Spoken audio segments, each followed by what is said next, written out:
So I'll just say welcome to everything. Dr. Brown is joining us as a representative. He works for the Urban League, but he's the representative from the St. Louis Public Schools. Tracy Johnson, Jim Dwyer, Rich Bradley, and April Griffin are representatives of the mayor's office, and the other people, that Tammy Holland is the person that is one of the people that's, I'm sorry, and Aaron Williams are the mayor's appointees. Tammy Holland is one of the appointments from the Board of Alder people, and they are supposed to be selecting people and getting us their two names. Then I guess that'll be for fiscal year 26, believe it or not, at this rate. And I'm Nancy Cross. I'm the Executive Director of Operations for the city, and this comes under part of my job. We only meet once a year.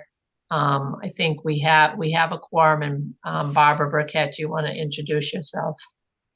Well, hello, I'm the Barbara Burkett. I'm an associate city councilor here in the city of St. Louis.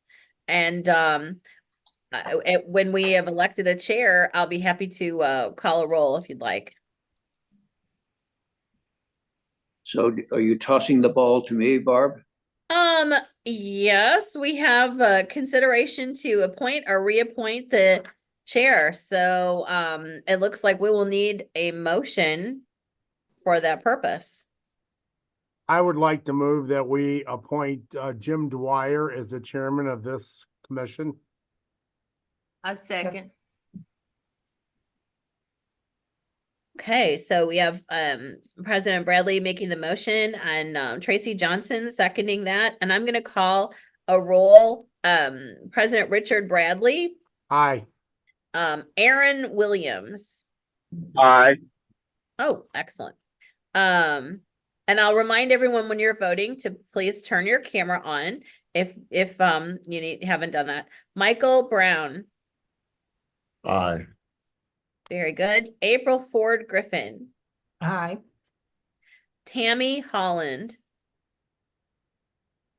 I'm gonna mark absent. James Dwyer. That's, I don't know. I'll abstain. Okay. And Tracy Johnson. Aye. Okay. That is 5 in favor, 1 abstention, and 1 absence, and that motion carries. So now I will turn it over officially to Chairman Dwyer. All right, good. Thank you, Barb, and thank you, committee members, board members. The item 2 on the agenda calls for opening remarks by the chair. The chair doesn't really have any opening remarks other than to say, I'm happy that we all were able to find a date that we could convene.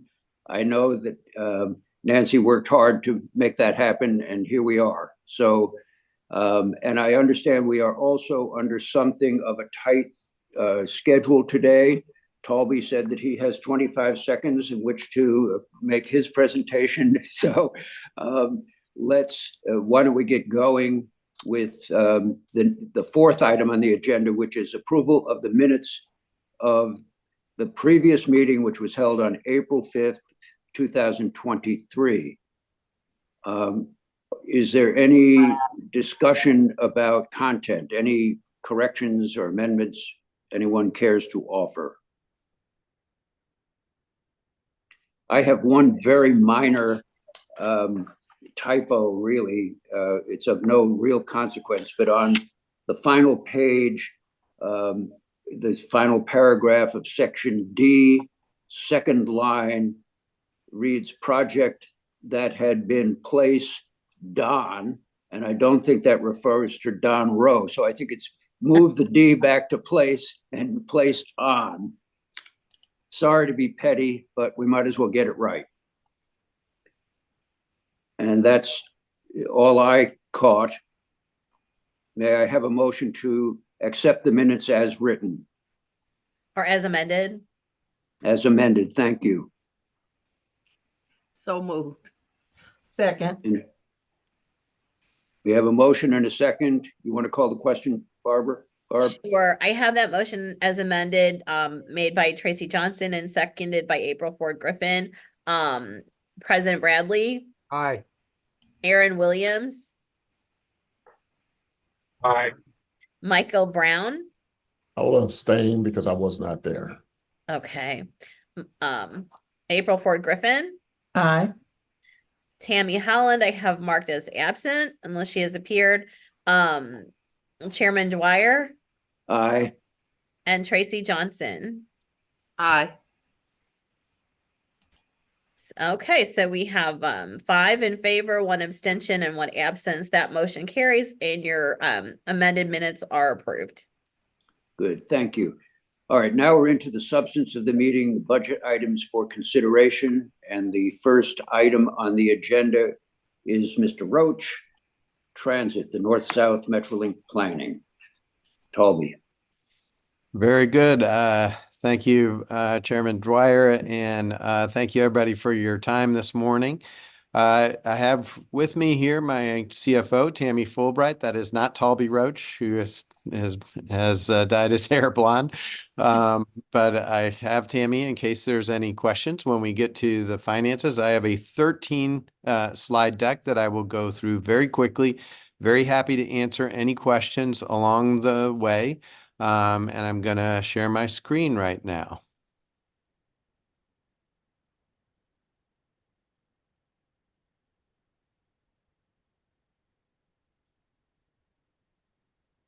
Okay, can I just get Mr. Dwyer, can you give me a thumbs up saying that you can see that shared screen? Yes. Okay, very good. Okay, so we're here to talk about the Metrolink Green Line. Please be patient as I've shown an April 4th date on this opening slide, but obviously it's not April the 4th. But we want to get along with a presentation about this project. It's obviously a transformative project. And let's just very quickly talk about that alignment. So it's a bold alignment all the way across the city of St. Louis, from Natural Bridge to the north to Chippewa to the south. We are moving forward with the public presentation part of this. We have selected what is called a PMC, so a project management consultant, which is a consortium of HNTB and some other local contractors. We're having public meetings and talking about this stationing and moving the project forward. One of the biggest things that we're talking about this alignment and changing about the original alignment is we're trying to recognize the change in fundamental travel patterns associated with COVID-19. And obviously that means a less kind of centric pattern where we're doing kind of more of a grid pattern across the metropolitan area. And we're trying to make this design fundamentally responsive to the new dynamic that we're seeing economically. So let's talk about the project fundamentals. We're talking about a 5.6 mile street running light rail vehicle. Right now, we are figuring 10 stations. There are options for an additional 3 stations. It'll be a travel time of 19 minutes from end to end. We have found in, for instance, the red and blue line existing Metrolink that a quick travel time is very critical to success in the St. Louis area. Right now, according to the 2019 census data, we're showing daily ridership at 5,200. We have a really good, strong demographics as far as residents within a half mile of it, and that's seen here. Right now, our operating and maintenance cost is roughly $6.5 million. And right now, the project is costed at $1.1 billion under AECOM's alternative analysis. So the project goals and benefits. Look, these demographics for this project are dynamite. One of the big things about making a project like this is making it competitive in our federal application to the federal government, where we are looking for between 50 and 60% under the New Starts program. But one of the really good indicators of a successful light rail line is, of course, a metric known as zero vehicle households. Obviously, that's fairly self-explanatory, but what we're showing, especially to the northern section, is that this is where transit riders are. We have good existing transit ridership within this corridor, and what we need to do is to tap that so we can continue to build ridership and, of course, achieve the policy goals of economic mobility. And within that economic mobility targeting and in reflective of the Mayor's Office policy initiative, we're showing also great access to not only a minority population, but also a population that is below the poverty level. So remember, economic mobility is one of those fundamental principles where what we're talking about is getting a transit system where we're moving people to work, right? Nearly 74% of our existing transit riders are going to their number one trip destination is work. That's a very, very important metric. And the success of our existing project is very key in that component. Now, look, I know that $1.1 billion number is a little bit jarring, and I will note that in the federal application, we are required to carry a very, very healthy contingency.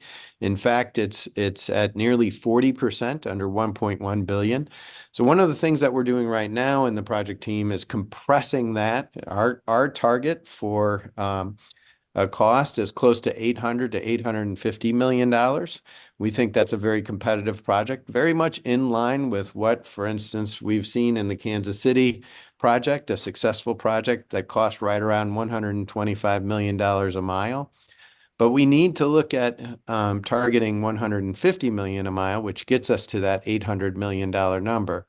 But we also do that by do some value engineering where we're looking at aspects of the project where we can save quite a bit of money. The city has asked us to do one of those, the mayor's office in particular. So looking at actually expanding the Ewing facility, which is our existing facility for maintaining our light rail vehicles for the red and blue line, and creating a connection. Well, that avoids us having to buy any new real estate. And in fact, one of the things that we're doing with this project is really our target is to buy zero real estate, which means that we can move very quickly in this project and having very little environmental impact and environmental analysis associated with a project of this. So we think there's great opportunities for savings in a value engineering proposal like that. So let's look a little bit more at some of the performance metrics that we mentioned before. And I wanted to give everybody just a quick idea of, in this cutaway, what we're talking about. So we're talking about a full street solution. Remember, Jefferson Avenue has nearly 6 lanes, all the way from the north at Natural Bridge, all the way down to the south at Chippewa. So we have ample opportunity to really change the fundamental street dynamic, both with the densities down to the south and also with rebuilding up to the north. So as you can see in this narrative, this is actually a cutaway that shows a station location where we're talking about some of those fundamental elements that the city is pursuing in traffic calming and, for instance, settling the street down and enhancing opportunities for more travel than just automobile. For instance, with sidewalks, with enhancements as far as greenery is concerned, and with still opportunities for ample parking. So I will tell you that the project engineers are thrilled with these fundamentals, and it looks like we can fit a very, very good project all the way along. So of course, we've made a couple of the very important hurdles. In fact, let's see, pictured here on the right is an ancient form of communication known as a newspaper. And that newspaper headline is actually one of my favorite headlines that I've ever gotten since 1990 something, where we're actually getting, a groundswell and the important approvals from East-West Gateway Coordinating Council as far as the new locally preferred alternative. So we have been moving on a very measured way to get the approvals that are very necessary that we move this application forward. So let's just talk about some of the fundamentals. So I've told you that we want to target the cost of this project to be closer to 800 to 850 million. But in our application, one of the things that we need to do is show how the money works without, obviously, at the 1.1. And we can show that under a reasonable scenario, we can go through the New Starts grant program through a combination of the existing tax revenue, Prop 1, By the time we start this project, we'll have nearly $100 million of sales tax revenue to support this. Remember, in 2017, that's what the taxpayers of the city of St. Louis asked for by a nearly 62% margin. So one of the things that we're doing is moving forward in that way, using those funds. We do have some allocated BSD funds that we're using right now, but we do need to get some of the access to move the project forward, and that's what we're talking about today. So what are the next steps? So we do have a designer, PGH Wong out of San Francisco. They are the designer for the 30% estimate. Those designs will be advanced as we move through all the way to April of 2025. We're continuing to do community outreach and project visioning. We're really trying to ramp some of those pieces up. And we're moving forward both in the value engineering and, of course, the environmental process, which are ongoing all through this. But of course, we're spending money in doing those things. And now is the time that we ask for a little bit of that money. So we've been able to fund this successfully through some defederalized funds that we've used for the PMC, but we do need to now have the ability to tap some of the sales tax revenue, and that's the purpose of our meeting today. As you can see, under the funding sources, we are showing a $10 million ask, which is why we are here today, to keep the project moving. Ideally, we will be able to move into project development once we have this approval. As a matter of fact, I have the letter ready and we'll put it together tomorrow, assuming that the committee authorizes this expenditure. So very quickly, I know this is, there's a lot to see here, but we have a lot of parallel activity going on. And we're looking at forging all of the design and intergovernmental agreements associated with this. We will be moving through project development, and let's assume we enter into that tomorrow. That'll be a 2-year period of time. And at that time, then we will firm up the other pieces of the financing, targeting a 30% local match evidence in Q3 of 2025. So technically, and this is my last slide, the committee request is to grant BSD access for reimbursement for the design expenditures of the Green Line up to $10 million to pay for that project development. We have the other funding in place. So the balance, the 29 million, as I showed in that earlier slide, that is in-house and we are capable of doing that, but we do need access to those funds to move through in the next 2 years. So, Mr. Chairman, that concludes my presentation. I will, before I stop sharing my screen, I'm going to pause to see if anybody has questions on a particular slide.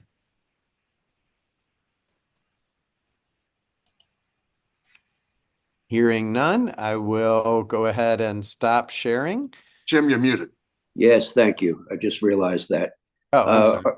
So, board members, are there any questions either related to any of the slides that Mr. Roach presented or any of his testimony? No. No questions, no discussion?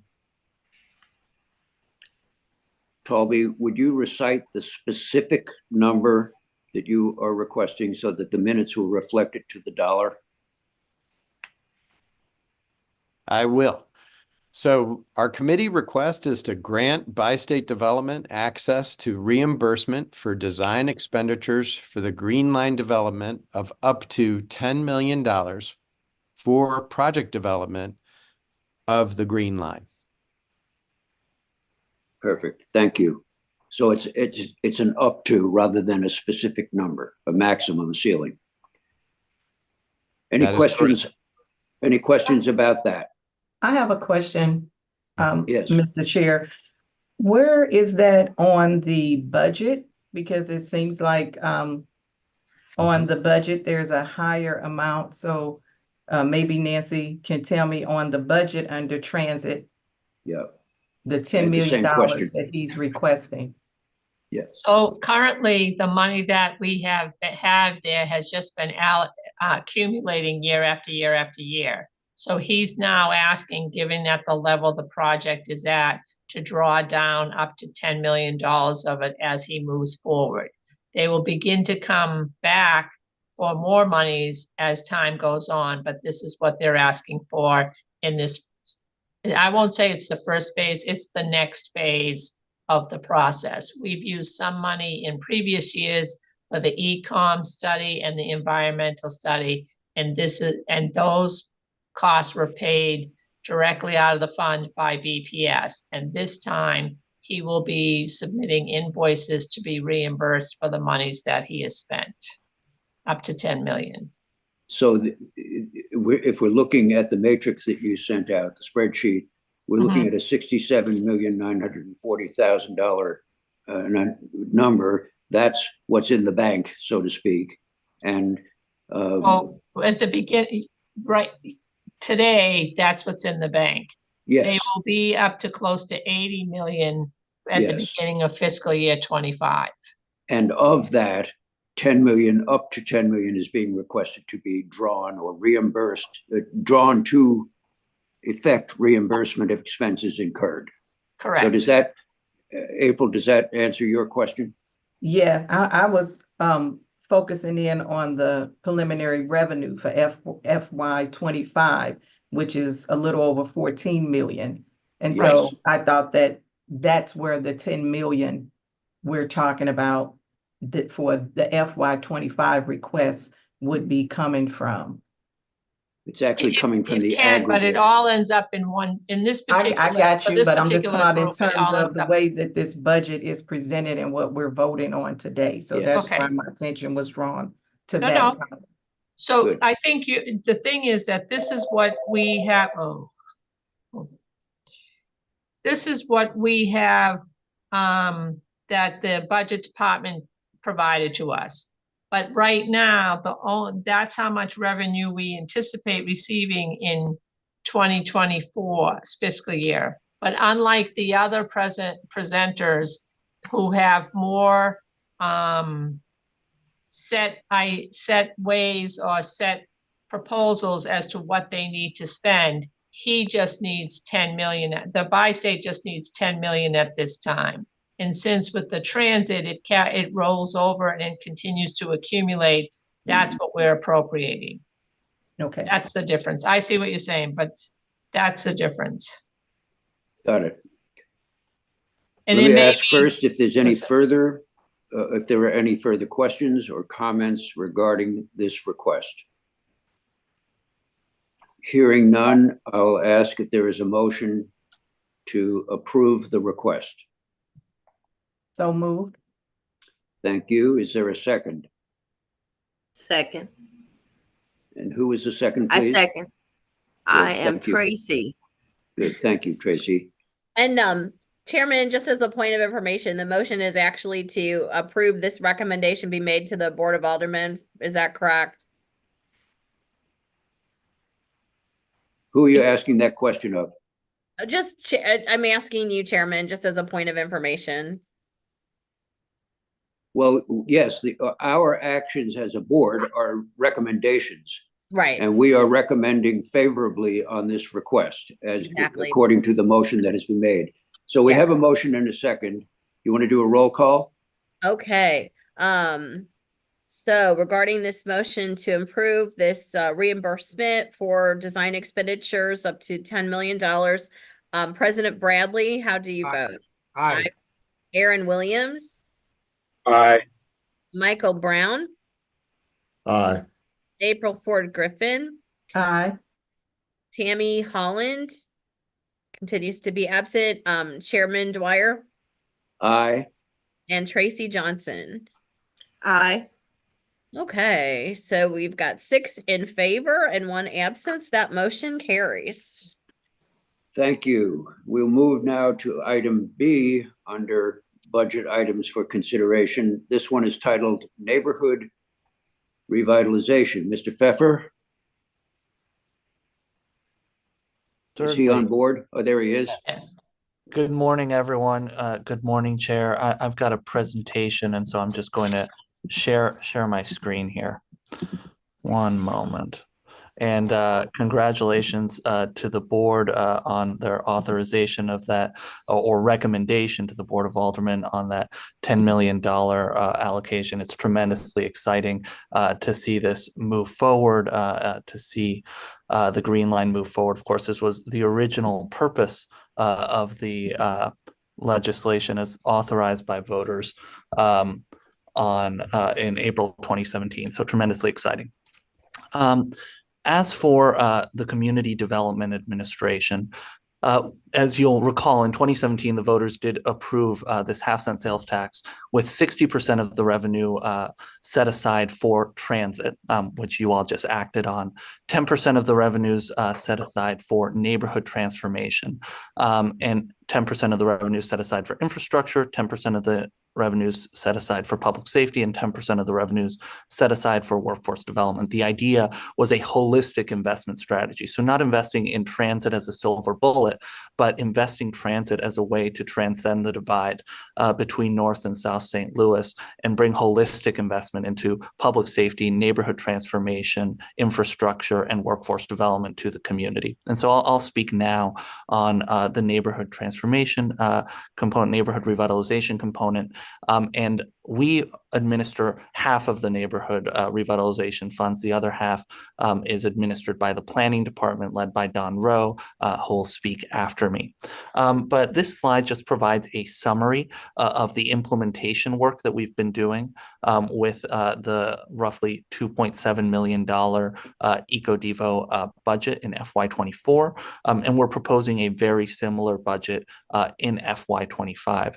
That includes a single staff member paid for out of these funds. That's our public information officer, Tom Nagel, who's doing a fantastic job. And the next slide will actually share a little bit more of his work. He's our sunshine coordinator, does graphic design, circulates funding opportunities. That's really the most important work, is that we've put out over the last year over $50 million roughly in awards.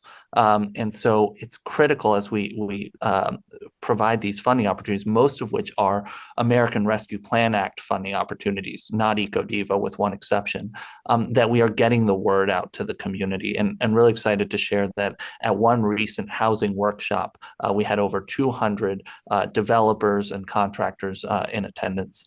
And we've gotten really robust responses to our funding opportunities.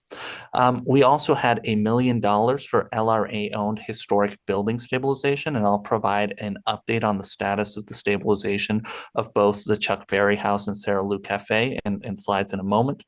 We also funded the Vacancy Strategy Initiative, $500,000 to fund.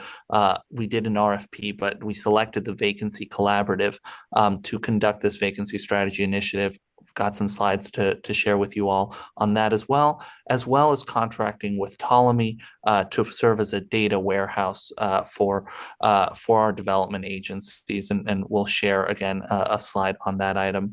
We also worked with STL Style to create a new logo for CDA, which you can see here. That's it. Thank you all very much for that support.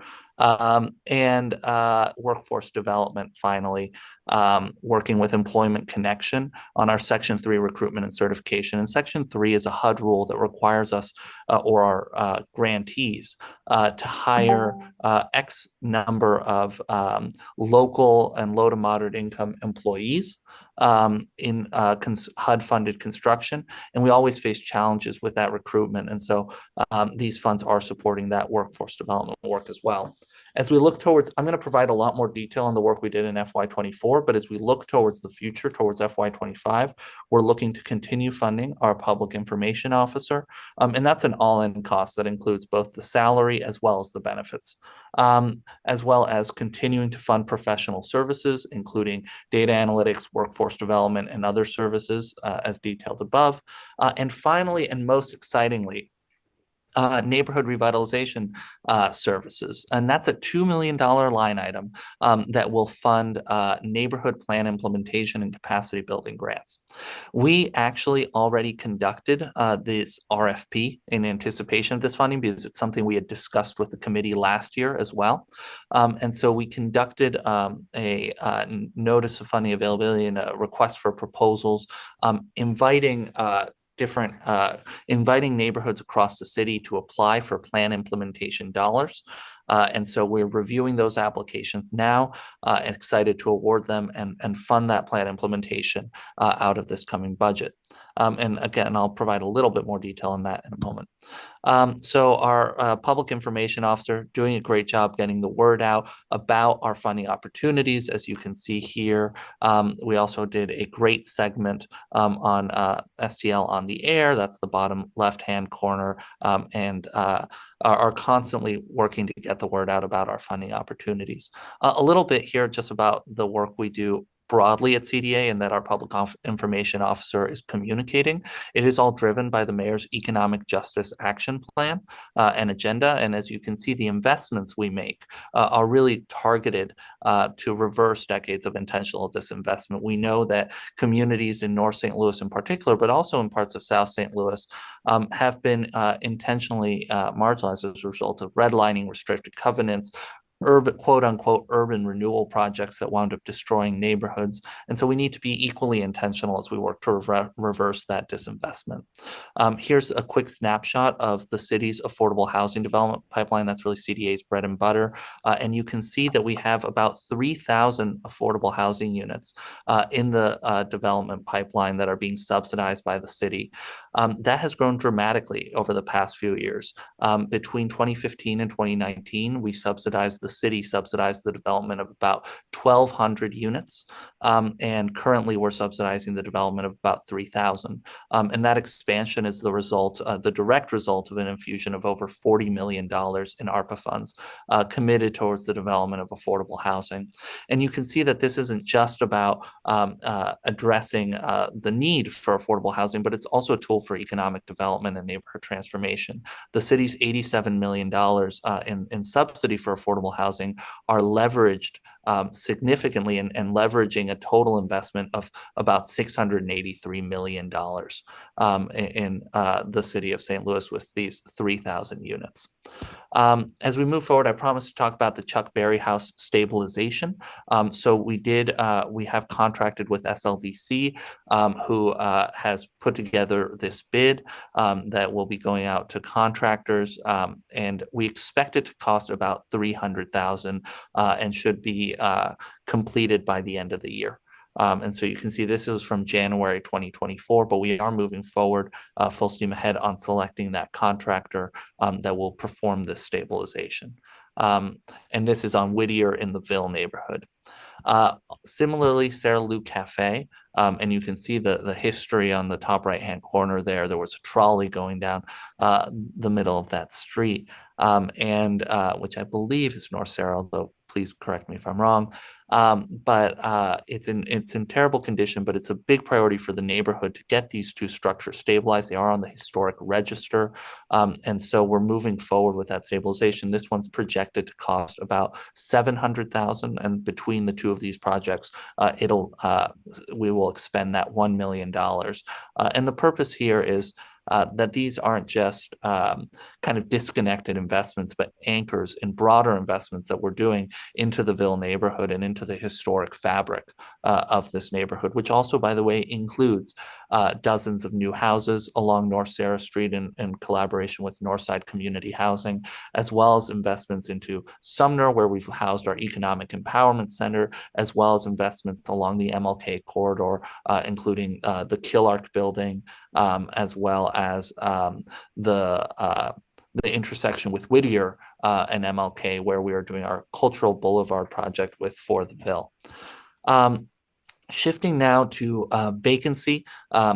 this fund, the Economic Development Sales Tax Fund, is supporting, and just again, to put into context why this fund is so important, almost all the funds that CDA administers are federal, and they have those strings attached. You need to use them to meet a national objective. HUD funds must be used to either serve low to moderate income individuals or eliminate slum or blight or meet an urgent need. But what these funds provide us is more flexible funding to do things like fund a public information officer or fund a vacancy strategy initiative, which are essential kind of gaps in our ecosystem, but are not necessarily inherently HUD eligible. So our vacancy strategy initiative, we conducted procurement and selected the St. Louis Vacancy Collaborative to conduct a kind of three-prong approach on our vacancy strategy. And it starts with community. It's a community-driven process with community engagement and an ongoing dialogue, facilitating an ongoing dialogue between the city and the community about the work we're doing to transform our vacant property from a liability into an asset. The city has over 20,000 vacant parcels. About 9,000 of those are owned by the city land bank. And it's essential that we activate these to serve our community. We know that the alternative means that they're a drag on investment, they drag down property values, they're a threat to health and safety, and they drain the city of valuable resources in terms of fire response, forestry, refuse, dumping, etc. So it's a community-driven process first and foremost, but it's also a data-informed process, and that's that second pillar of metrics, maps, and cost analysis. And one of the things that we're doing, and I'll show a little bit more on the next page about some of the mapping we're doing and some of the prioritization indices that we're doing, but we have more resources than ever before with federal funds, $15 million for demolition, $13 million for private building stabilization, which we've never done before, and a variety of additional resources, including Prop NS and demolition funds. But it's still not enough to address the need. So how do we prioritize which buildings need to come down, which buildings need to be stabilized, and which ones we can prioritize for rehab? Similarly, we also want, as part of this data-informed strategy, to do a return on analysis and a return on investment analysis, where we can say confidently that stabilizing this property or rehabbing this property provides the following return or X return in terms of improved city property tax revenues, reduced burden on city services, and improved quality of life. And finally, taking this community engagement and feedback, taking this data and using it to create a vacant lot and building management and redevelopment strategy with policies and procedures. So with that, I'll mention Ptolemy, which I mentioned at the top, is a $150,000 contract that is being funded with these funds as well, is a core part of our vacancy strategy initiative because it's a data warehouse where we have, as you can see, public safety information, code enforcement information, business and license information, our land bank, utilities, housing. It's probably well over 100 data points for every parcel in the city. And we can do some really powerful mapping and analyses with it. Like, for example, we can do a building intervention suitability analysis where we look at the economic investment potential of a building, the public safety impact of a building, including proximity to a school, 911 calls, others, as well as who owns it and whether they're an out-of-state or absentee owner, and use it to, I just lost my slides here. I don't know why that's happening, but can you see my slides here?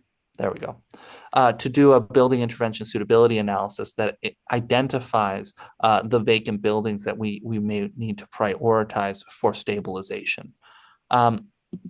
Similarly, you can see how we can layer different products and different resources in order to stabilize neighborhoods as a whole. And you see here an example just on Hyde Park where we're doing CDA funded stabilization, private building stabilization, where for the first time with 13 million in ARPA funds, we can stabilize privately owned buildings. And of course, we notify the owner first and we tell them your building's not up to code, please bring it up to code. And if not, then we move forward with a condemnation and stabilize it with these ARPA funds. And then either the building owner needs to pay the city back or loses the property at tax sale, and a variety of other programs such as Prop NS and of course demolition as well. And then finally, $2 million of these funds will be used to directly invest in neighborhoods. And I'm almost done, I promise. I'm sorry to go on. But $2 million of these funds, as we move forward towards next year, will be used to support neighborhood plan implementation, with $1.6 million going to award 2 neighborhood plans. And so this, again, much more flexible funding than our common funding opportunities. And so we're excited to see these innovative proposals from neighborhoods. You can see in gray there, the eligible neighborhoods are ones that completed a neighborhood plan in the last 5 years. And we worked really closely with the planning department to develop this funding opportunity, and are also working really closely with the planning department on reviewing these neighborhood plan implementation proposals. And you can see that those are the eligible geographies that could apply were the West End, Skinker to Bolivar, North Central, Downtown, and Dutchtown, Gravois. But we plan to do this, and we hope to do this again moving forward with some of the areas that are highlighted in color there as the planning department and SLDC move forward in completing neighborhood plans for the Project Connect area, the Ville and Greaterville, Walnut Park East and West, and Baden and North Point. And you'll hear a lot more from Don about this work in a moment. And then finally, the other 400,000, we identified that a key gap in the ecosystem currently for neighborhoods are smaller capacity building grants.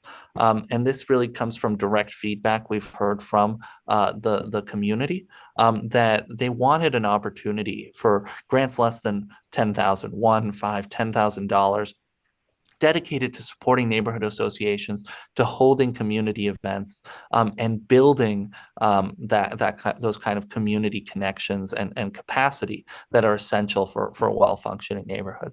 And so eligible services include supplies, professional services, and other resident-led community activities and events. So with that, that's the end of my presentation. Again, I know that Chair Dwyer is going to ask, so the request is for an appropriation of $2.751,365 for the following purposes as detailed here. Happy to take any questions. Are there any questions? So once I you have one guys- Oh, go ahead. Yes, go ahead. Thank you. So once the those properties like what's the name house on Whittier, and so Yeah. once those are redone or what have you, then what happens? So with the Chuck Berry House, we've been with SLDC in close contact with the Chuck Berry family to ask about their hopes and goals for that property. And one of the things that they've expressed is an interest in its conversion into an artist residency. If that's possible, that would probably be our top preference. But we'll start by stabilizing it and move forward from there once we can have a better idea of the cost of development into something like an artist residency. But we're ultimately going to work with the family and with the community more broadly to identify the highest and best use for the property. And Sarah Lou? Sarah Lou, similar story. I think we're a little further out on that one, frankly. I think there's certainly some interest in seeing it restored to a restaurant of some sort with potentially housing on top. But I think, again, all of this is preliminary and we're in dialogue with the community about the highest and best use. Because I can envision you renovating and it just sits there doing nothing. So my concern is what's going to happen if it's renovated and what have you. Yeah, and that's certainly something we're committed to avoiding. And I think that that's something that happens often if you, as you may be aware, with the Prop NS program, where we stabilize a property, but then there's still a large gap between stabilization and redevelopment. And the reason for that is because Prop NS is capped at a stabilization cost of $30,000 per single family property, $50,000 per multifamily. Here we're doing much more. And so when you stabilize it, there's still a $300,000 gap right, of investment that needs to happen in order to get that house for sale, right? And then the market doesn't support that. You're not going to sell that house for 300,000. And so we stabilize it, but we don't stabilize it to the point where the market can step in. Conversely, with these projects, because this is a much more flexible source of funding, we're doing much more significant stabilization, and we're stabilizing it to the point where we think that we can then RFP the property to a developer that will be able to move forward on a market basis. And so that's kind of the idea here, is that we're doing much more profound stabilization than we typically do in order to avoid that outcome. Thank you. Thank you.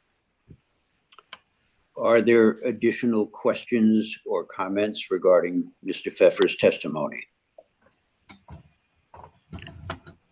I have a procedural question, Nancy. Are we to consider this presentation and then Don Rowe's presentation as a single package or individually? I think that shows that for the last 3 or 4 years, it's been considered a package where you can make a motion, but you're going to motion the whole amount at the end. But Barbara is the attorney, so she can step in where necessary. I think last year's minutes show that Director Pfeffer asked for this amount of money, but then deferred to when we had the other 2 parties speak, and then we voted on it as a package. So it seems like that's probably what we need to do. That is Barb? indeed what happened last year, and I don't think there's anything particularly wrong with either strategy as long as we come out with the right numbers in the end. Okay, thank you for that. I will just then, I want to make sure that we cover the bases on this part of the presentation now, so that we're not coming back with surprises when we get to the aggregate number. So just a sense of the room, please. Is there any fundamental concern about or objection to the presentation that we just heard? No. All right, hearing none, then I'm going to suggest that we put that aside for the moment, and we will consider it along with Mr. Rowe's presentation and his request, and we'll consider them in the aggregate. So if there's no objection, thank you for your presentation, Mr. Pfeffer, and thank you for pushing it through as you did. And Don, the floor is yours. Thank you. Thank Let me you. share my screen. So hit screen 2. It's right there. Yep. Okay, Share. okay. And how do I? So they're seeing the left or the right, and you're seeing the left. So they can't see that. Oh, they're seeing this? Yeah, exactly. And how do I advance it? You can Right hit here. the space bar, or you can hit the arrows. Good. All right, folks. You seeing my screen with the opening slide? Yes. Fantastic. I'm going to go through pretty quickly. I'm going to make a couple points just to follow up on what the comments were. In that this section of your budget, we as the group, meaning CDA and PDA, get 10% of the available funds.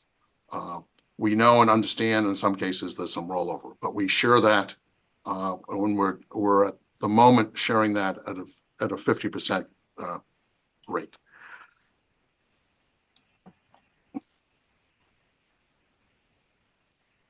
So you just saw that map, and I'm going to use it quite a bit, but I want to just give you a general update in a couple things that are a difference to us.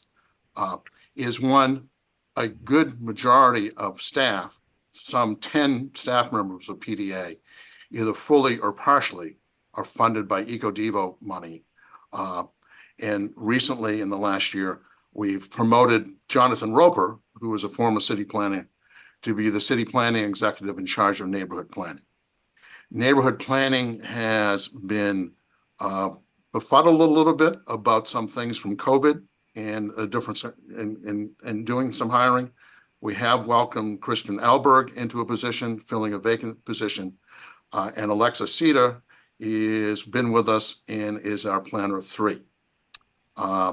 We currently, and recruitment is difficult. We've recently been able to fill a vacancy or anticipate filling a vacancy in a planner 3 for a different role. And we are working on filling a vacancy in the planner 3 for the neighborhood planning role. I will note that our current budget from EcoDevo allows for filling 2 vacant planner 3s. But you'll see at the end, we'll be talking about that as only 1 vacant planner 3 will be available for funding next year. Part of what I'm going to want to do is really get quickly to this, the next time this map shows. It's a map that we've created about neighborhood planning.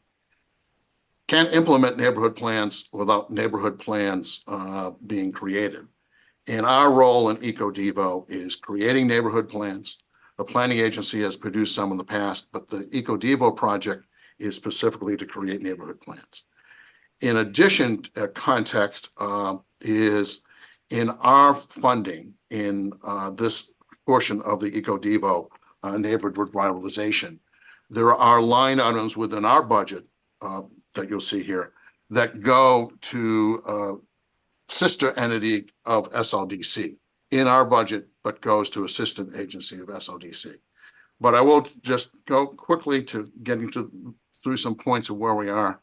The neighborhood planning, doing it long-term through EcoDevo. We've learned some lessons from some beta testing. In fact, some of this has the neighborhoods have assigned it for us, but it's not necessarily where we've contracted. So we've been doing that with the various folks and planning steering committees.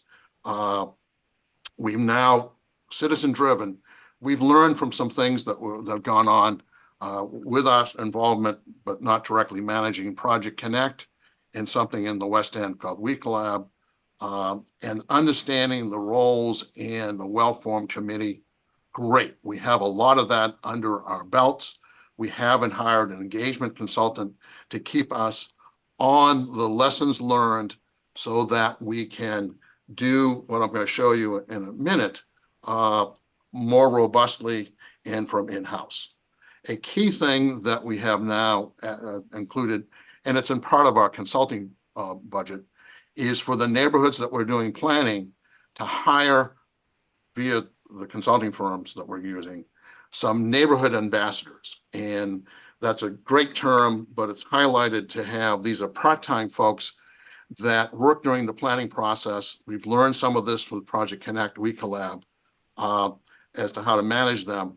And our engagement consulting is helping it. But it's been a key thing that we have people in the neighborhood getting a modest requirement wage for a modest amount of hours to be on street corners and things and be at various meetings to be a constant ambassador about neighborhood planning. So we don't have many misinterpretations. Our neighborhood planning website, we've updated that from when we first launched it because we're currently updating the website because we're preparing for new planning areas. And here we see that the launch date is really as we speak. We're doing this with this lessons learned to update our strategy, become more effective and efficient from these planning processes we have done. It's important to remember that the Planning Commission of the City of St. Louis, which Aaron Williams sits on, is sort of our guiding force. We take things to them to get guidance as to how we should proceed and operate ourselves, and that's been a key thing. Recently, the neighborhood plan adoption was for West End and Visitation Park. We're proceeding with that. That was done with a consultant hired by the community. We now also have a consultant shortlist of special expertise. You see it here and engagements. But what we're transforming to is to really have consultants that are working for our staff and our staff that are supplementing the consultants and making it be more economical back into this map. So the 3 areas that we're doing neighborhood planning, and we call these clusters, in that we're doing neighborhood plans in one initiative, but for multiple neighborhoods. Noel, looked backwards and talked about some of the ones that have been in the last 5 years. And yes, those are the Dutchtown and Skinker of Oliver downtown and such. We Collab has been one that we just worked with the community as sort of a beta test. And Project Connect is out there as a beta test, although the planning process has been interrupted and we're trying to nurture that. Voila. Going forward, we currently have various contracts for consultants and our staff members to now be deployed in Planning Area 1. We mentioned this is starting this month, which includes the Ville, the Greaterville, Kingsway East, Planning Area 2, Mark Twain, Walnut Park West, Walnut Park East, and the third one, which is Baden and North Point. That also has been verified by the Planning Commission as where we're going. The consultants have been selected for those folks. They're mainly going through the E&A process now.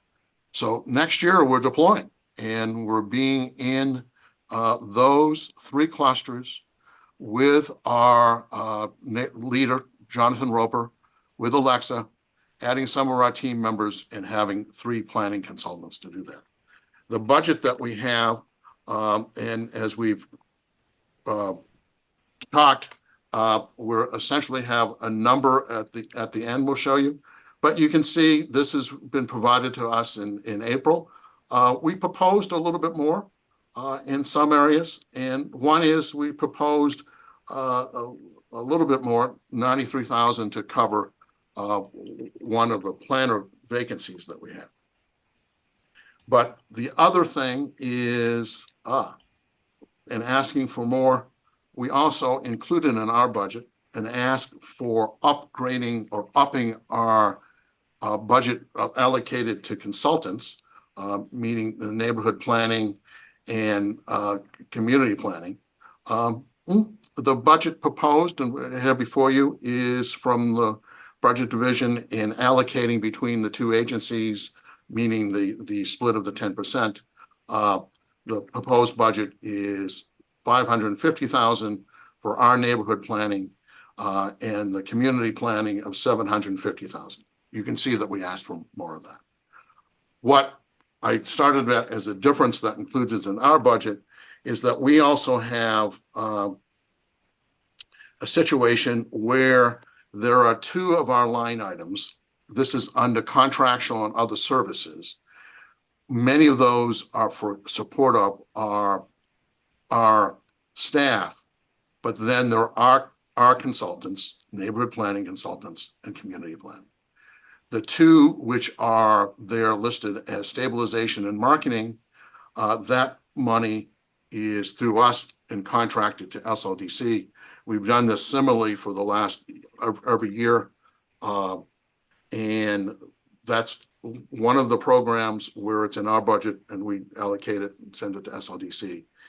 And the other is the budget division has started to call this a subsidy to SLDC, where we participate through that program and help provide funds to their neighborhood management program. So those are in the budget for those 2 entities of 2 purposes at SLDC in the budget that's proposed and our department total, therefore, including those, is $3,373,503 million. So that's a big picture to say, yes, we have civil service employees that are in our budget. We have been developing the program for neighborhood planning. It's now gotten to a robust tire kicking and we're moving into these 3 clusters. The Planning Commission is our guidance to that. And in supplement to our work, we also, through our EcoDevo budget, provide some money to SLDC. That's sort of a nutshell. And be open for any questions. But we do ask, always would like the more, but do ask for the total of $3,373,503. Not 300, $3,373,503. Any questions? Sorry, I was on mute again. Don, thanks for the presentation. One point of clarification. The number that you just quoted, the $3 million number, does that represent the aggregate number that is being requested by both you, the combined number by both you and Mr. Pfeffer? No, it's the portion being requested by PDA. Okay, thank you. Are there questions or comments regarding Mr. Rowe's presentation? I don't know where to start, but I heard a sigh. that was me. I'm sorry. Night, Tracy. Don't apologize. That was a lot of information to absorb. Yes, it was. And I'm not sure where to start my questions. Your screen is gone, so I can't. Can you put that back up, Mr. Rowe? That last screen? This one or this one? The Previous. numbers. Oh, Yeah, the numbers. There we go. yeah, it's on two sheets, And that's been, Nancy circulated that to us, so others have the very similar, but it's pretty fine-tuned as it's in the actual budget format for the city budget. So it does historical figures and current figures. So Tracy, Yes, sir. you have questions? I'm still looking. I'm not quite sure. All right, we take were your going time. on number 2, the neighborhood revitalization. I'm looking at that. Mhm. I'm sorry, it's sort of hard to see. It's so small. Well, this is just my portion, so it's not the whole category of neighborhood revitalization.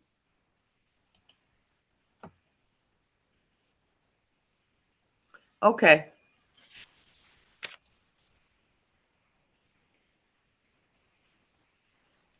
I'm checking the numbers.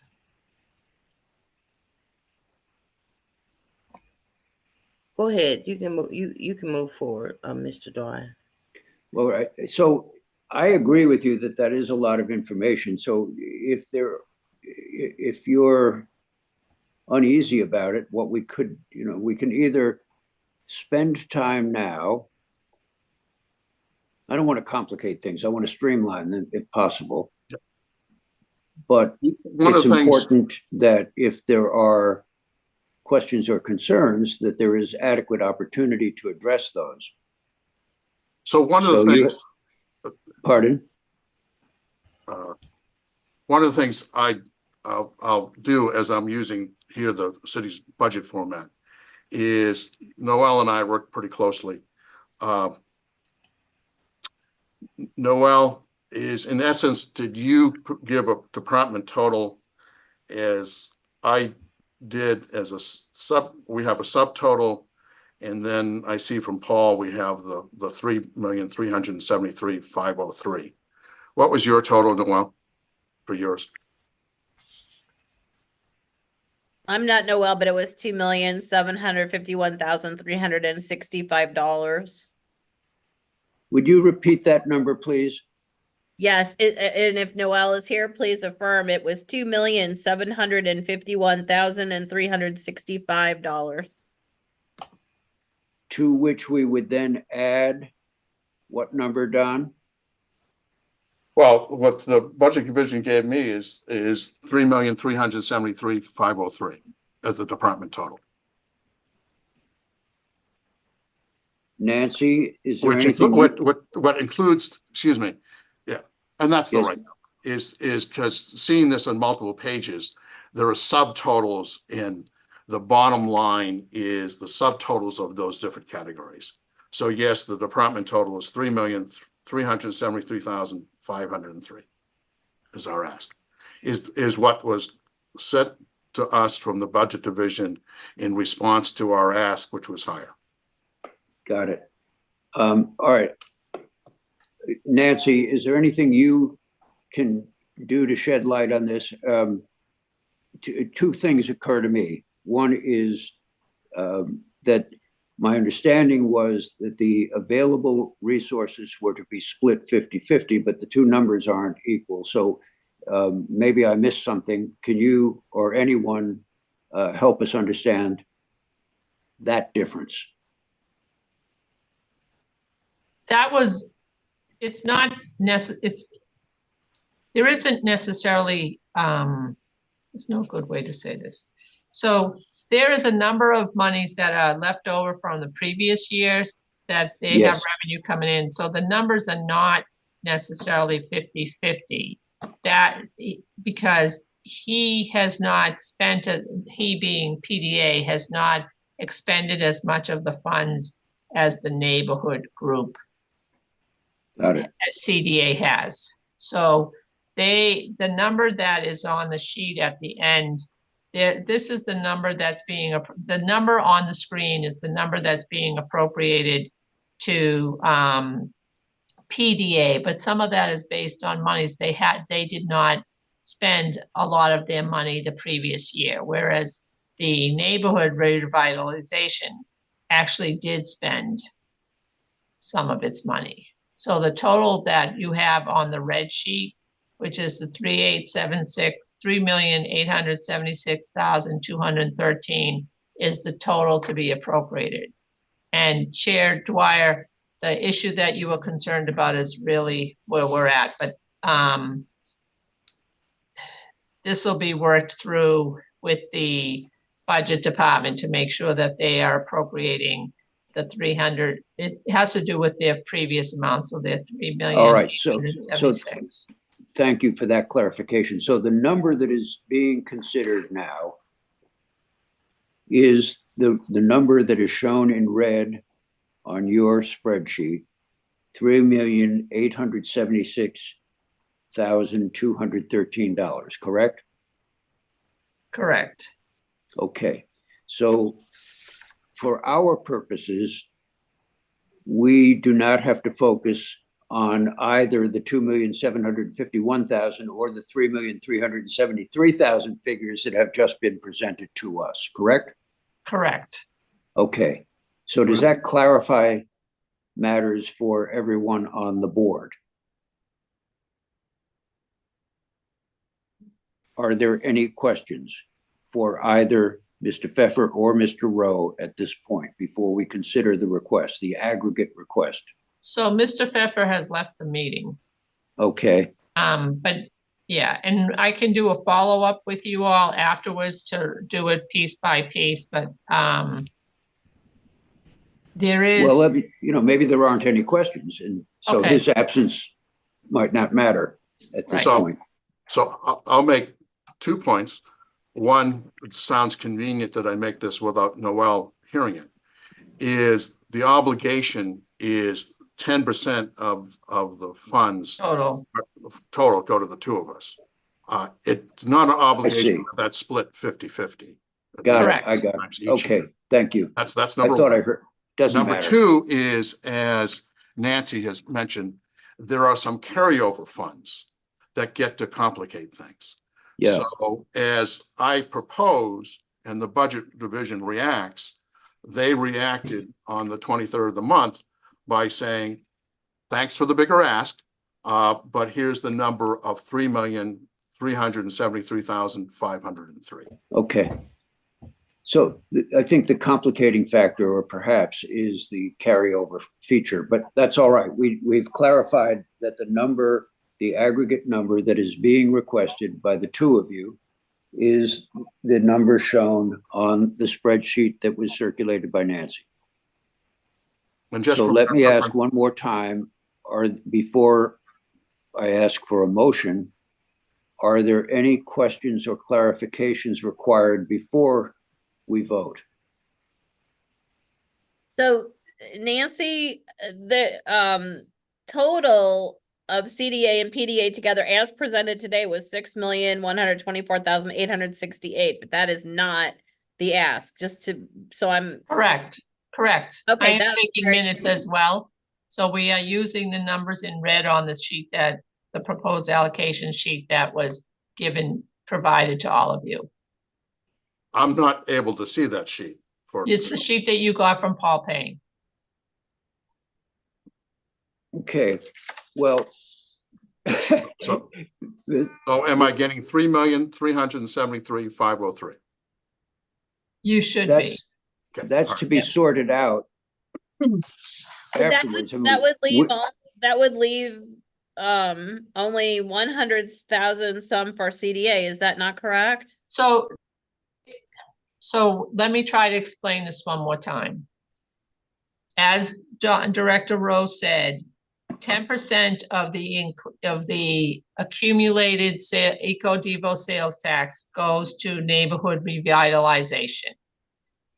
I'm going to add that in different years, it has been split 50-50, or it has been split in other splits. Could be a 60-40, could be a 70-30. They have a number, they have in this account monies that have not been spent in previous years. But that money is in the account, but the money that we want to have approved today is the 10% for this year, which is the 3,876,213 number. It does not include the additional funds. Dawn, I believe the fund that the sheet of paper that you showed is coming from the budget department and is fine. So the sheet of paper I'm showing, which is actually two sheets, the title on it is April 23, 2024. Correct. For the Eco Devo Sales Tax Fund allocation for planning and urban design, fiscal year 25. So. Right. And I that is at the total amount of the 3.373503 amount of money, which includes other money that you haven't spent from previous years. That's my understanding. And we had, But this committee had approved for certain things. so just, we'll later talk to Paul. We had given him an update of what our expenditures was going to be, so. Right. I was going to suggest something along the similar lines, and that is that we will, I'm going to propose that we take action one way or another on the proposed number that is shown on the spreadsheet that was circulated to us, that we are not taking into consideration any unspent previously allocated funds that may be held in accounts that may be included in the numbers that you just presented, Don.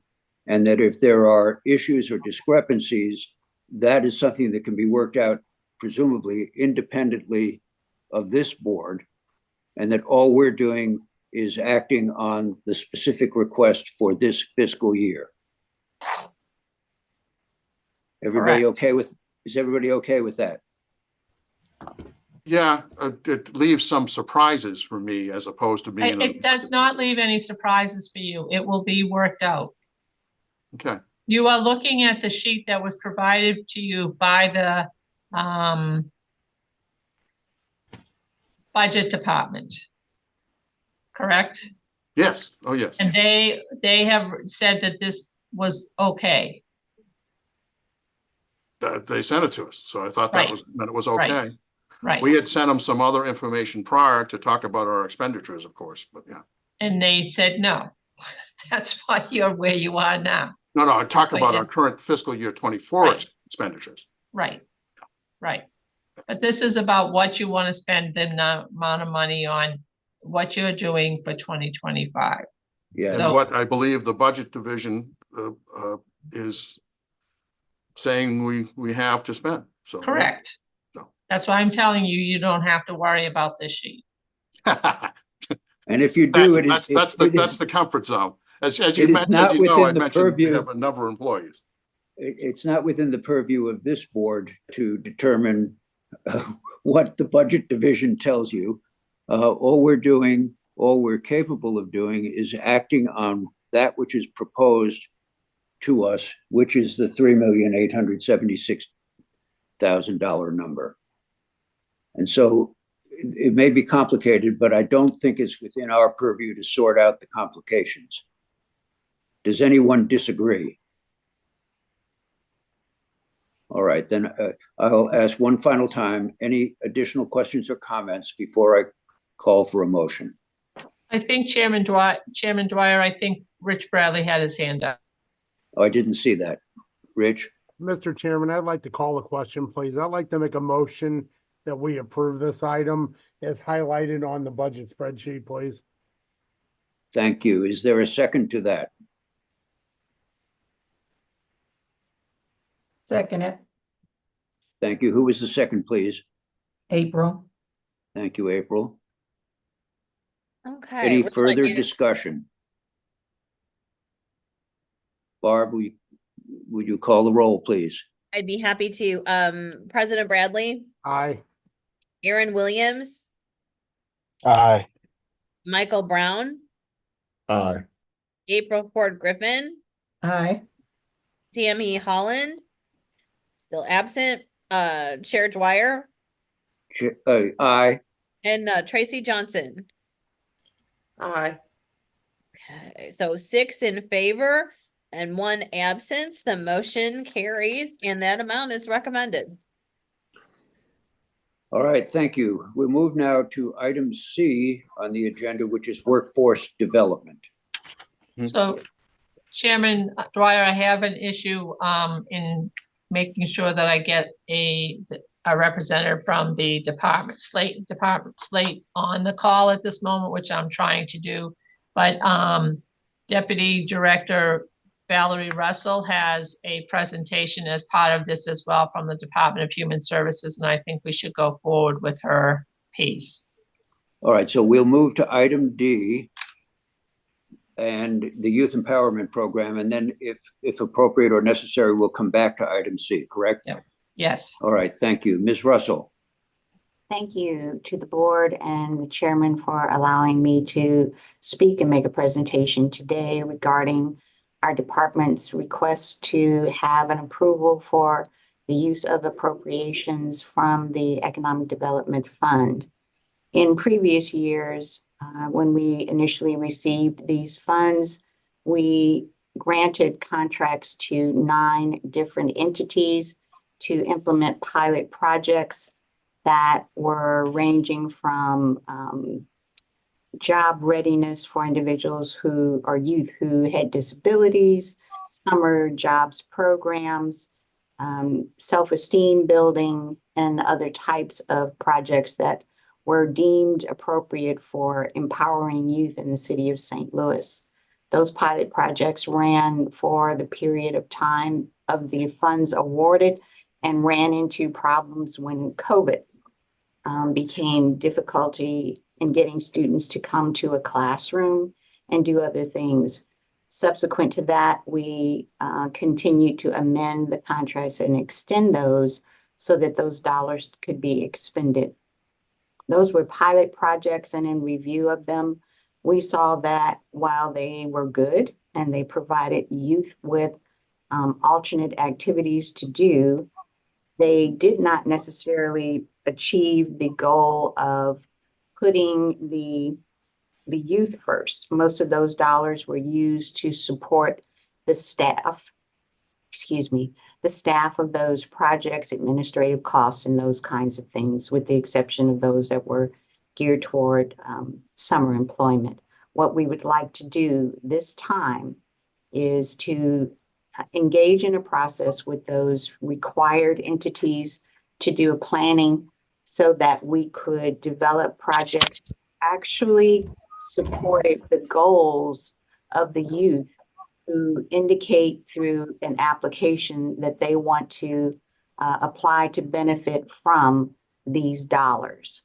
What I am proposing is a scholarship project that would go to allowing youth from our community age 16 through 24 to apply for and hopefully receive funding that would pay their tuition or extracurricular activities that lead to personal development, mastery of their own internal talents, that in turn lead to increased self-esteem and resilience, improved academic and employment performance, and stronger community and peer connections.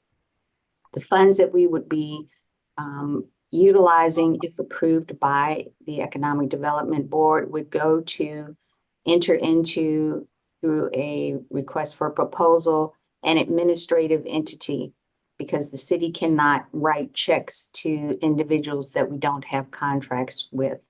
We would enter into a contract with an administrative entity to help the city develop this project, receive the applications from youth who want to be considered for the scholarships.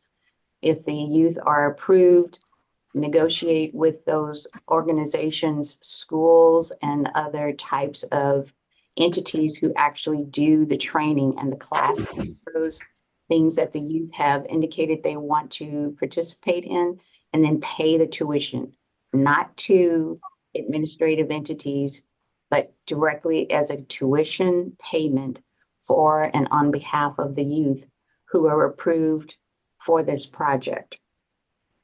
Like Don Rowe, I have reviewed the budget that the budget division has provided us, and I believe that my earlier presentation to Nancy showed that what we are requesting approval for are funds that we have not expended from 2 previous appropriations. And those dollars would be combined, I believe, from our earlier review of the funds available, an appropriation in the amount of $1,476,197. I'm going to ask the permission from the board to clarify with the budget division and Nancy Cross what the actual remaining funds are as of today from those 2 unexpended appropriations, and with their assistance, provide to the board the actual amount that we are asking. We would be rolling over funds that have previously been appropriated. It's my understanding that we are not asking for a brand new appropriation for FY25. Nancy, is there anything you can say at this point to clarify that point? I think that Ms. Russell has clarified it pretty much. It's that they may have spent money. The draft that you have came a little bit earlier in the year, but all of their funds have not necessarily been expended, so there may be more money in the amount. Again, I do have someone from Slate who's going to talk about their piece, and I would ask that we approve it as a whole, the fiscal year money for 25 in the same manner that we did for the neighborhood revitalization. But we have to hear from Slate on the workforce development piece beforehand. Yes, we'll do that. I just want to compliment Ms. Russell on the memorandum that she put out in advance. It was very helpful to read, to get a sense of what's going on with the program and with what is being requested for future activities. So thank you for that. Thank you. So before we move to the Slate presentation, let me ask if there are any questions from members of the board about Ms. Russell's presentation. None here. All right, hearing none, we can move back to item C, workforce development. And Demi Braggs is going to present for Slate. And Demi, you should be able to talk and put your microphone on. Can you hear me? Yes. And I have the slides of the presentation that I can share my screen with, unless you are able to do that. No, I don't have the slides. Okay. This is going to take a minute. Hold on.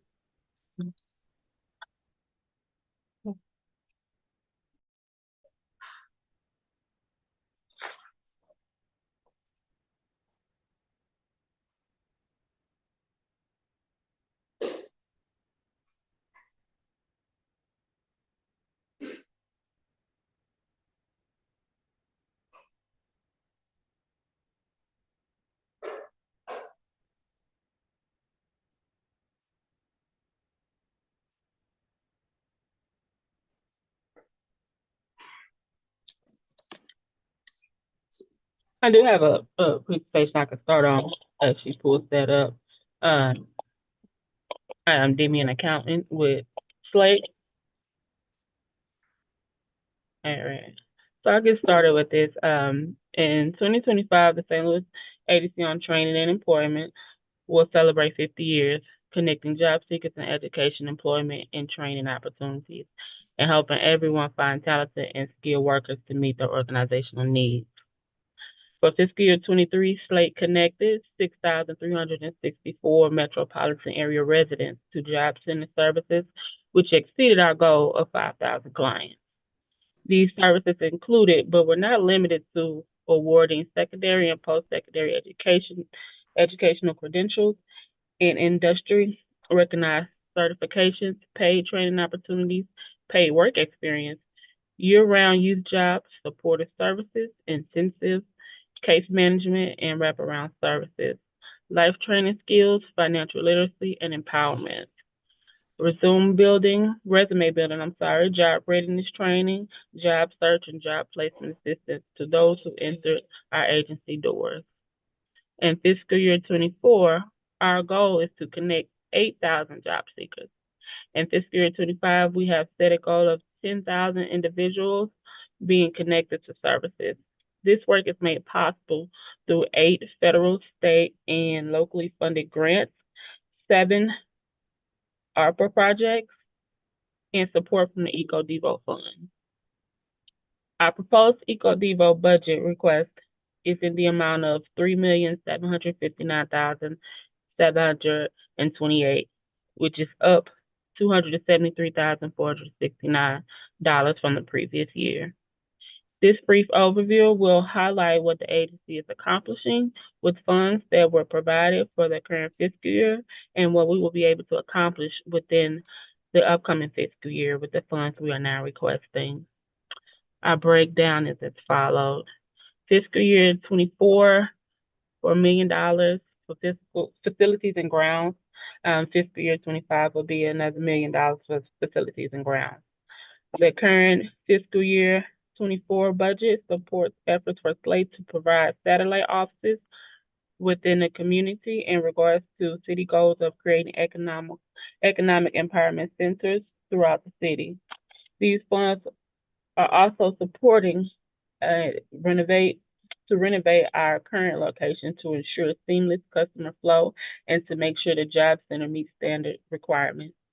This year's budget has allowed us to renovate our 1520 location by building more office space, storage space for our fiscal department and compliance team, install panic buttons, security cameras, and monitors to ensure staff safety, and begin exploring partnerships with SLPS to acquire a location to house the 5 Slate youth programs, and the number is rapidly increasing. The fiscal year 25 request will also will allow Slate to continue to effort of having satellite offices with the community, with one being the MLK Innovation Center, and that will be located on the corner of MLK and Vanderbilt. In partnership with SLDC and CDA, which serves as the community workforce training hub. Slate is also looking to provide a satellite office in South City, and Slate has committed itself to re-envisioning the workhouse, in which once it has been determined what the purpose of the former medium security institution will become. Slate will provide a satellite office to connect residents to employment opportunities. So on to our auditing services. In 24, that balance is $135,000. We're going to actually increase that to $175,000. In fiscal year 24, Slate contracted with a fiscal monitoring firm to provide annual financial monitoring and assessment services to one of the organization's 3 subrecipients. Funds for fiscal year 25 will allow annual monitoring of all subrecipients for a total of 15 programs within the agency. The increase will cover the increased number of programs and services now requested to be monitored in the upcoming fiscal year. Our computer services line currently sits at $50,000. We're asking to increase that to $60,000. with a fiscal year allocation of 50,000. Slate has been able to update current machines and purchase new software. The organization will continue to do so in fiscal year 25, but is requesting an additional 10,000 to support updated machines that will provide Slate satellite co-locations within the city. Our outreach line currently sits at 30,000. We're asking to increase that to 50,000 in fiscal year 25. Last program year, Slate connected 6,364 job seekers to job center services. The goal for the current year is 8,000 individuals, and for fiscal year 24 through 25, the goal is 10,000 job seekers. Our success has been made possible through our outreach efforts, visibility within the communities, and attendance at community events. The organization attends 47 community events last year, held 15 job fairs within the community, and has held 15 job fairs within the community. Also, it would be imperative that a Slate turns 50 next year. The organization can leverage this milestone in its history to recruit job seekers and employers and continue to connect them to the education, employment, and training opportunities they will need to be successful. Therefore, a $20,000 increase in this budget line has been requested. Thank you for your time, and this will conclude my presentation.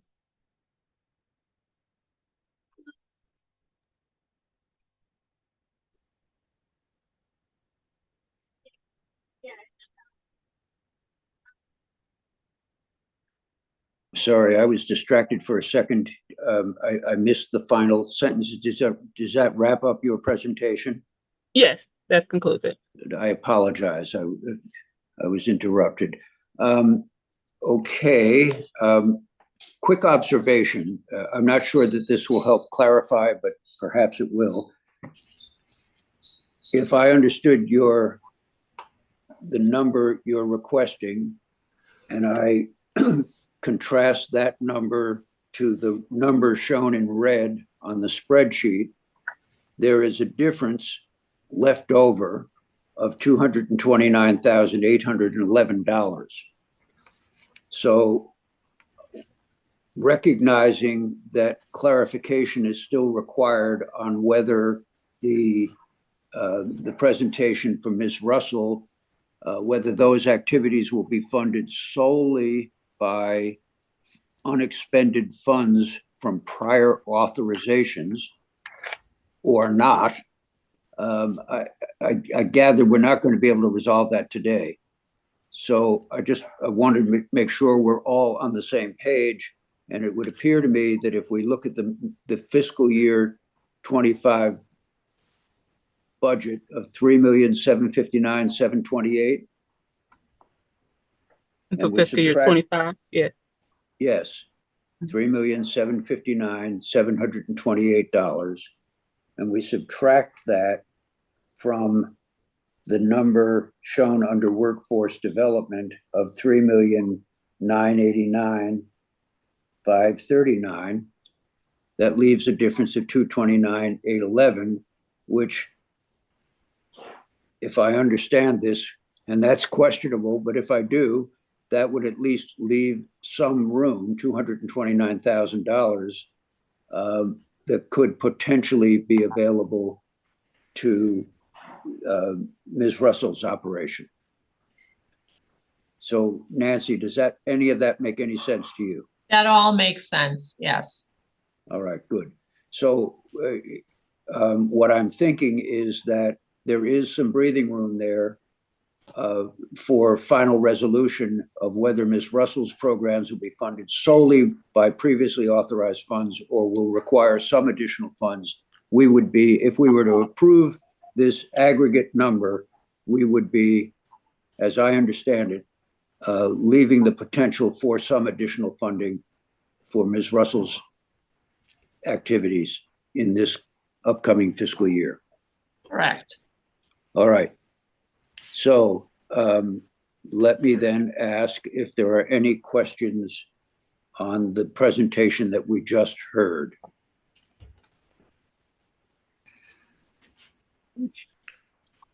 All right. are there any comments, or are we prepared to move on the total allocation?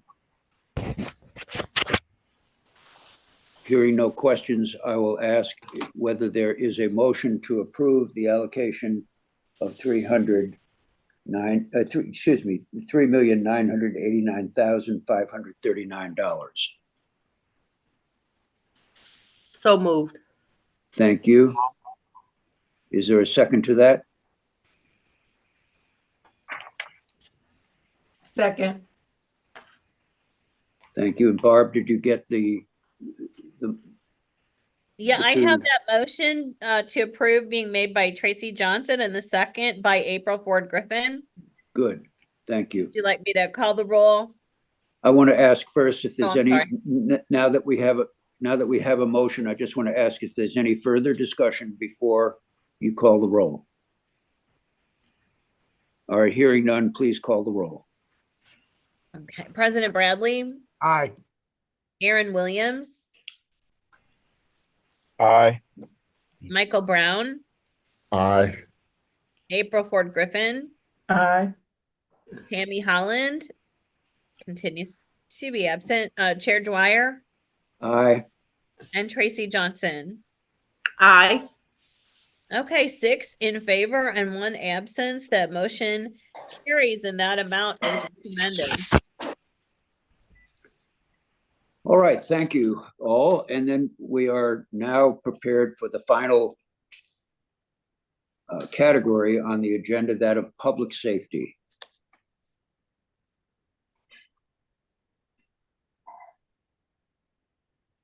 So that is going to be actually just, this is kind of simple because most of the money hasn't been spent. So if you look at your, the budget sheet that you were provided with, and let me say, Ms. Braggs, thank you for stepping in so quickly. I think you did a good job, all things considered, because she was not the person scheduled to do the meeting today. So appreciate you. And if you want, you can stay or go, it's up to you. So on this, the sheet, the economic development sales tax budget that you received under public safety, it has a number of issues that, like there's $445,000 that had been budgeted for fiscal year 24. That money has been spent and there is not a new, amount coming for that. On public safety, that's the PSAP, which I'll have Rich Bradley talk about in a few minutes, and he'll also redefine PSAP for you to make it easier. Under SEMA, there's $4 million in change, which was appropriated last year for the sirens, but all of that money hasn't spent, so it's still there. And then on the 2 amounts for BPS, Rich, I think you've spent those, you have not spent those funds either. So we're carrying them over, and the total carryover for this line item is $6,059,978 that we're asking to be reappropriated. So is that helpful? I mean, and then I'm just going to see if Rich wants to talk about the PSAP and where we are with that. And you can also give an update on where we are with the sirens at this point. Yes, ma'am. I will. I was actually going to do that. So the sirens, let me do the easier one first. We have put an RFQ /P out on the street. We've received a couple responses from it. Basically, what the siren project is your emergency warning sirens around the city of St. Louis. There are currently 60 of them in place, and the vast majority of them do not function properly. They are outdated, beyond their useful life. You can't buy parts for them.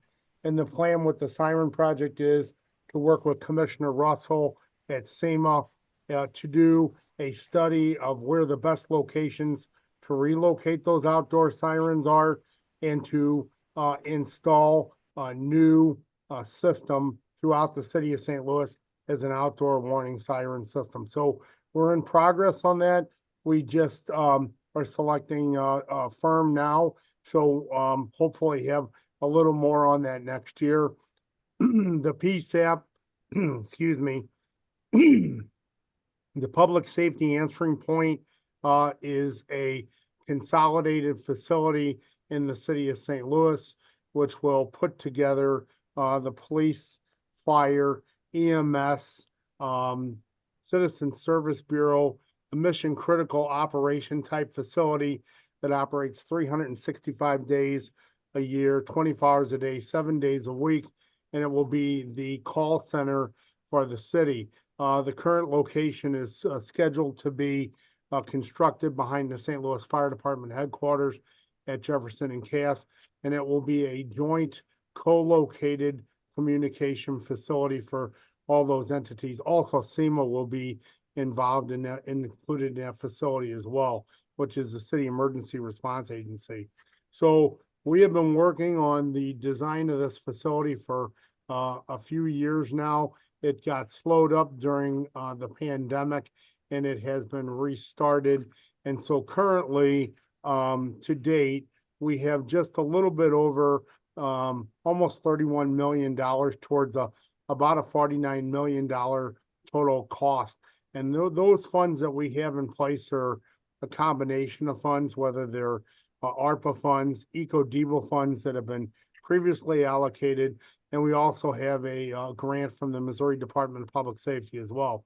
So where are we with this facility? So currently, we are wrapping up the designs on the facility, and we are ready to start issuing contracts for the foundations and log and lead time items, the building shell, the civil site work, and all the amenities that would get this building started. The project itself, once we get the construction started, we're looking at about 18 to 24 months worth of construction time. And so in a perfect world, if all goes well, we would have a phase moving in about Q4 of 2026. So the PSAP is definitely alive and moving and is a state-of-the-art best management practices facility for our 911 call center. And I'll take any questions on either of those two projects if you have any. So are there any questions for Mr. Bradley? No. So just for clarification's sake, and check me on this, please, Nancy, what we're going to be voting on is whether to add $6,059,978 to the existing funds available for the project that Rich just described. That is not correct. So what this is the total, this is the total amount that has come in. For this year, sorry, I'm trying to read this without my glasses. I think the amount of money that, this is a combination of what hasn't been spent and what has been brought in for the year. So the total that so we have to roll the money over. So in this particular case, it's the amount that they had coming in, came out to be preliminary revenue was about 2 million and change. And there was 4 million and change left over, which the amount that the budget department has issued is for 6,059,978 to be in fiscal year 25's budget to be spent. So he had this money in the PSAP that has not been spent yet.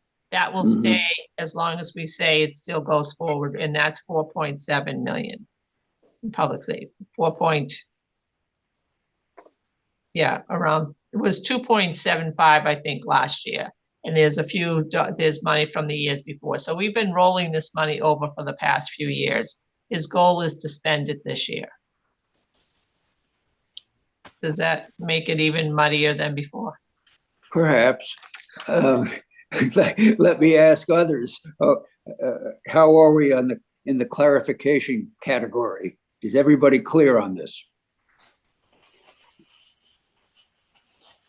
As clear as I want to be. Yeah, I Okay. think it's just the way that the budget was presented to us. So we can't really get a good understanding from the way it was presented. And that's why it seems to be confusion every time we go to the next category. And Yeah, it's allegedly put together the same way as the previous years, but for whatever reason this year, it might be that there's so much carried over that it confuses, but I am going to go back and talk with the budget director about this based on what you all have raised with me. Right, and Yeah.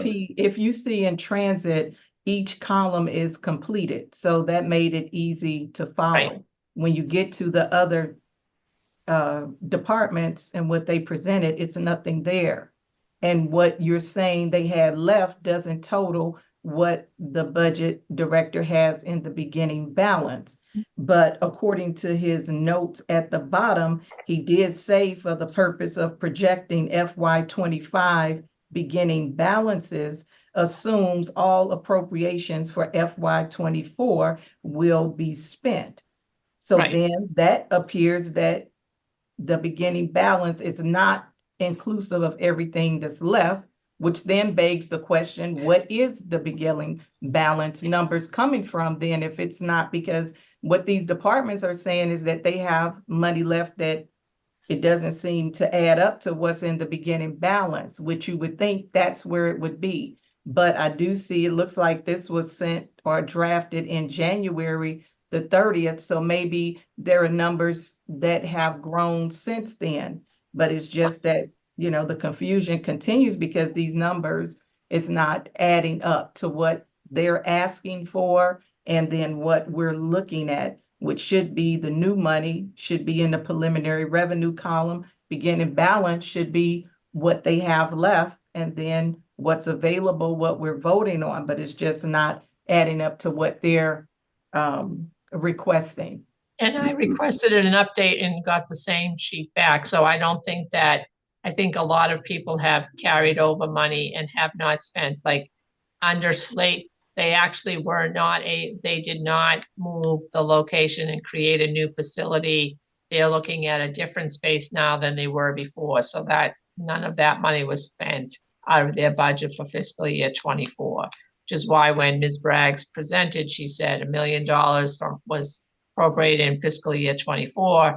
We want that $1 million, but it's really rolled over from the year before because they never spent any of it. Mm-hmm.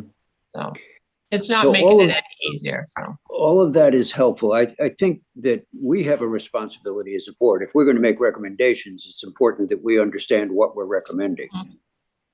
Exactly. That's kind of basic. And I don't want to attempt to oversimplify, but it does seem to me that while it is important to hear about unallocated, unexpended funds that have been approved previously and therefore going to be carried over, I think that's helpful. But what it really gets down to, if I understand our role, is what are we approving or recommending for approval in the current round of funding? Does that stack up with your thoughts, April?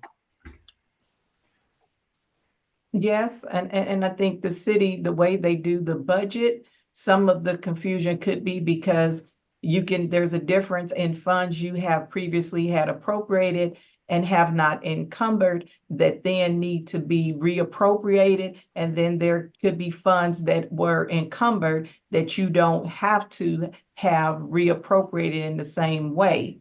And then you have the new money. And so I think that that's where it may be where some like Don Rowe, is looking at these numbers are not enough for what was even presented to him in the city's budget, but the way Yes. the city presents the budget and then this is different. Well, I don't recall this issue or this series of issues actually that we've experienced today. I don't recall that occurring in years past. It seemed that the presentations were, I don't know why, they seem more direct and easier to comprehend. So I don't know what there is to be done about that, but I do think it's important going forward that we have the ability to really all be on the same page and understand exactly what it is we're voting on. That said, let me ask if there is, once again, if there are any questions or comments regarding Rich Bradley's presentation or the requested sum of $6,059,978. Any questions? It looks like All Mr. right, Rhodes- hearing none, I will ask if there is a motion to approve that request. I move to approve the request. Thank you for that. Is there a second? I second. Let me get back on camera. I'm sorry. I second. Thank you. We have a motion and a second. I will ask again if there is any discussion on the motion. I'm sorry, who made the motion? April. Okay, thank you. And then that was Tracy Tracy Johnson, second. Johnson. Yeah. Okay. Yes, Thank you. Sorry about that. that's all right. So any further discussion on the motion? Hearing none, please call the roll. All righty. President Bradley, Aye. Aaron Williams, Aye. Michael Brown, Aye. April Ford Griffin, Aye. Tammy Holland, absent, Chair Dwyer, Aye. and Tracy Johnson. Aye. Okay, so we So have that- 6 in favor. That motion carries as well. The Mr. Chairman? final. Mr. Chairman? Oh, yes. It's Don Rowe. I'd just like to make a little follow-up observation on what April was saying. Yeah, it's been a slow learning experience for the collective of us involved in this about the rollover funds. Just put it Yes. that way as a complication. And second, she made a point of the budget director, the budget office, using some balances that were with a January date as what might be the projected rollover. That's an interesting projection when in January, there's still 5 months left in the expenditure of fiscal year 2024. So I just say this with a concern in that we had provided an updated amount of how our money would be spent and what our balance would be to the budget office in early April. And I hope in all the sausage that we've been talking about, that was the number that was used and will be helpful for these numbers that you've seen before you today to be accurate. So. Thank you for that. Let me take a wild shot based on no fundamentals. And that is that if there were to turn out to be a discrepancy between what has been proposed and expected by any presenter today and what turns out to be verified, and there is reason for reconsideration, I would imagine that that would be possible. Yes. So, yeah, and Nancy's shaking her head, yes. So that if there is something significant that needs to be reconsidered, there is no reason why this board can't reconvene at some later date and take action, whatever action might be required. I'm also open to, unless the ordinance prohibits it, which I don't think it does, is I think the reason that we haven't had this issue in previous years is specifically because the rollover situation has been presented to everybody. And so perhaps we should give you a sheet that shows this month, these are the categories that money is going to be carried over into the next year. These are the categories we want you to look at for this coming fiscal year. Would that make more sense to people to have those two documents and get them to you prior to the meeting? Yes, It would be helpful. I think both categories are important. Right. It's important, I think, personally, and I assume to others, that we understand how previously authorized funds have been used and whether Correct. they've been used. So Correct. that's important. Right. And that could influence how people vote on current requests. Right. And All right, so we clarified that, and we left the door open. If there are any negative surprises that occur down the road, there may be a method to address those. And then the final item on the spreadsheet, but does not show up on the agenda, is the City Infrastructure Capital Fund. Is there anything you want to say about that, Nancy? I just think should be easy. There is and this money gets spent. There's 2,963,279 that we want, which is 10% of the eco tax amount that needs to be recommended to go to the capital fund. And then there's a capital committee that is established under ordinance that takes all the funds that come from the various taxes, et cetera, in different places and appropriates that. They have already met this year. So this is for fiscal year 25. I think this will end up in the there may be, sometimes the capital committee meets more than once a year. So they have made some recommendations, but they will have more to make. So I'm just asking that this money be moved to that account. And that's a straight formulaic calculation, Yes. correct? Yes, All right, so there's nothing to debate about no, how it's used. That's determined elsewhere. It's just a Correct. formula. Okay. yes. Is there any conversation to be had on that topic? All right, let me cut to the chase then and ask if there is a motion to recommend approval of that distribution. So So moved. move. Thank you. I got a motion from Rich Bradley. I didn't hear the second. That would have been me, Tracy. Thank you. Thank you, Tracy. Any additional conversation? Call the roll, please. President Bradley, Aye. Aaron Williams, Aye. Michael Brown, Aye. April Ford Griffin, Aye. Tammy Holland, still absent, Chair Dwyer, Aye. and Tracy Johnson. Aye. That is 6 in favor and 1 absence, Chairman. All right, thank you. That concludes all of the items on the agenda. Let me ask if there's any new business or old business on anyone's mind. So, with your indulgence, I would just like to thank you all for being able to attend. My goal is to try and do this meeting in January or February, but it seems to take longer to get the numbers together. But ideally, you should start looking for something from me in emails in January of 2025, so that we can take a look at this earlier on. And then a lot of the questions that we have might not exist because it would be during the early budget season. So we would have what we needed. So I'd like to add on to that thought and just suggest that to the extent that it's possible, it would be, I think, helpful to have information in advance, not just numbers, Okay. but descriptions, just as Ms. Russell provided this year. I think that was very helpful. So we knew what we had context before she started to testify. okay, and I'm going to send a follow-up. Slate also created a full report for everybody that I will send out to people today as well. So Great, thank you.